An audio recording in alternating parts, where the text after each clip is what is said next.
News team, assemble!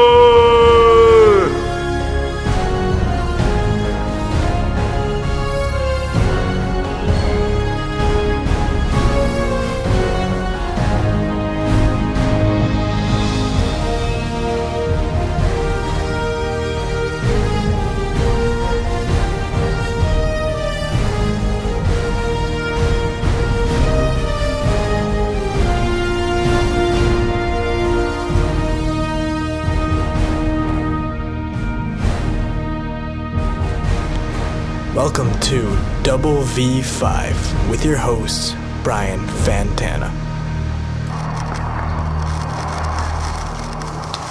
Oh, hello, and welcome to WE5. Today, we are following a very shocking story about the environment. Our friends at Greenpeace have uncovered a new theory regarding our environment. Let's show you what we found.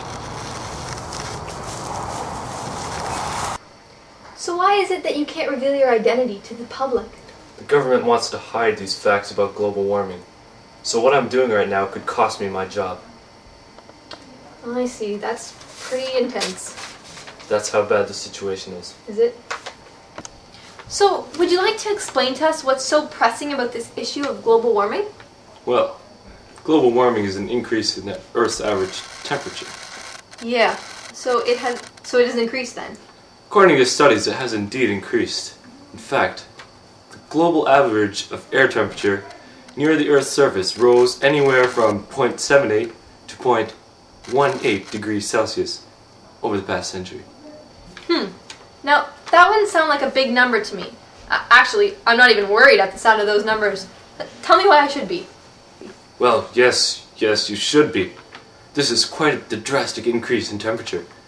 If you were to study the historical charts, it is definitely a significant change. I see. But is it not also true that the Earth's temperature fluctuates every couple of centuries, which is just a natural cycle of time? Yeah, you could say that. But what you need to understand is that this is a much larger temperature change than ever seen before. We feel that this is due to greenhouse gas emissions. Larger than ever before, eh? 5.5 degrees? Oh yeah, that's a biggie. Well, anyways, tell me more about these greenhouse gas emissions you say caused this great catastrophe. Well, they cause what you would call the greenhouse effect. These emissions of infrared radiation warm up the planet, possibly to the extent that no longer supports human life. Yes, continue. Well, this is caused by CO2 production due to the increased industrial activity, such as what we do here at my location of work, and other human activities. This increases CO2 levels in the atmosphere, resulting in the increase in temperatures. Okay, I think I understand. I have just one other question. Are volcanoes not one of the Earth's largest CO2 contributors? When they erupt, do they not pour out vast amounts of CO2? Because this is a natural occurrence, and it has nothing to do with humans and their activities. Yes, well, volcanoes do contribute to a lot of CO2 emissions. But in recent days, human CO2 production has increased, resulting in the overall percentage of CO2 emissions to rise. If we were to slow it down, we could help to stop this issue of global warming. So, what laws should be put in place, in your opinion, to cut global warming? Laws should be put in place to cut idling cars. For example, say you're in the Tim Hortons drive-thru, idling away there. It would be illegal for you to idle and contribute to global warming. Okay, so I guess the fact that the amount of CO2 being put into the air by humans is minuscule in comparison to that of the acts of nature just doesn't matter. But that's fine. It was nice having you on our show anyways. I wish you all the best in solving the world's problems by lowering the amount of CO2 being put into the air. Thank you. And for all you out there watching, go green. The topic of water pollution is quite the serious one, for without water, life cannot exist. The effects it has upon the world can be colossal. Polluted water has serious effects on life in general, whether it's lakes, or ponds, or rivers, or any other kind of water, even groundwater. It seriously affects the world today. Is our water in a horrible state? If so, how do we know this is true? For more answers, Double V5 turned to Dr. G, who we thought could shed some more light on this subject. So, Dr. G, as a scientist, what do you do here in our beautiful environment? Well, I collect plant samples and just to test them against the air. And in your opinion, how is the state of this air? I think it's quite horrible. See the clouds? So gray. Oh yeah. What's that caused by? Cars, trucks, buses. Wow. That's bad. Very bad. Dr. G had many interesting views on the subject of pollution. Many of them seemed odd to WV5. He then told us that another main source of pollution were bubble machines. He said that they were harmful to our water systems and that they also contributed to global temperatures. To show us his theory, Dr. G attempted to go down to the creek to get us a water sample of this polluted water.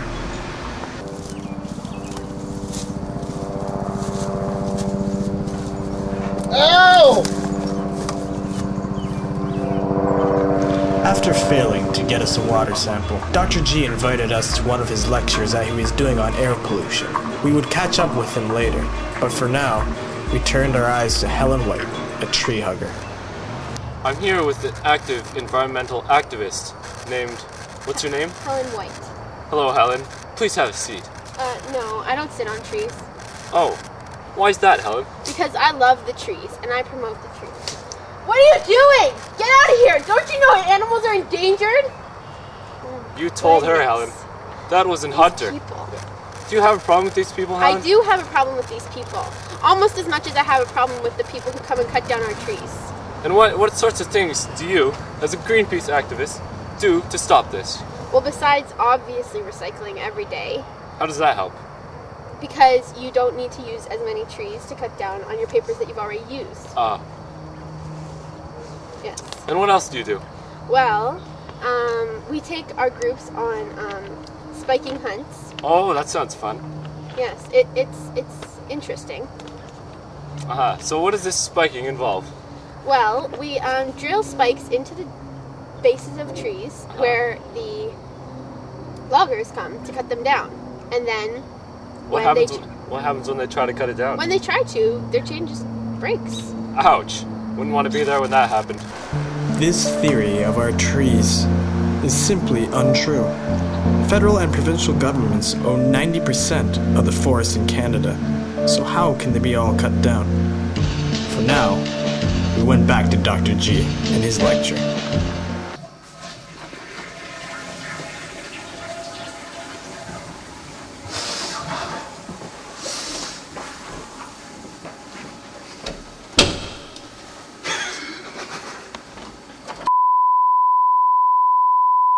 Oh, sorry about that. CFCs coming out of buses are enough to fill the Pacific Ocean once every 3 months.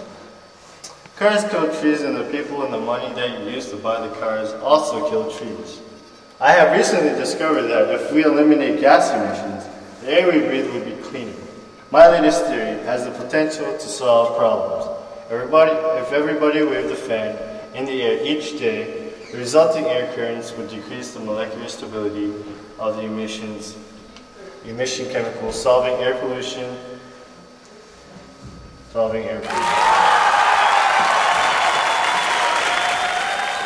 Any questions?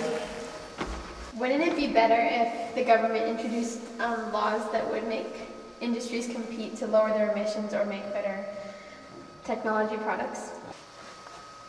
Well, yes, no, well. Any more questions? What's the probability your theory would work? 99.9%. Yeah, that's about it right. Dr. G presented a very interesting lecture, but now our camera shifted to animal rights. As you can see, Dr. G has found a wild animal that's been trapped in some sort of human-made environment. We can tell by its body language this animal's in need. We can just see by the way it's pacing, the way it looks longingly. That just breaks my heart.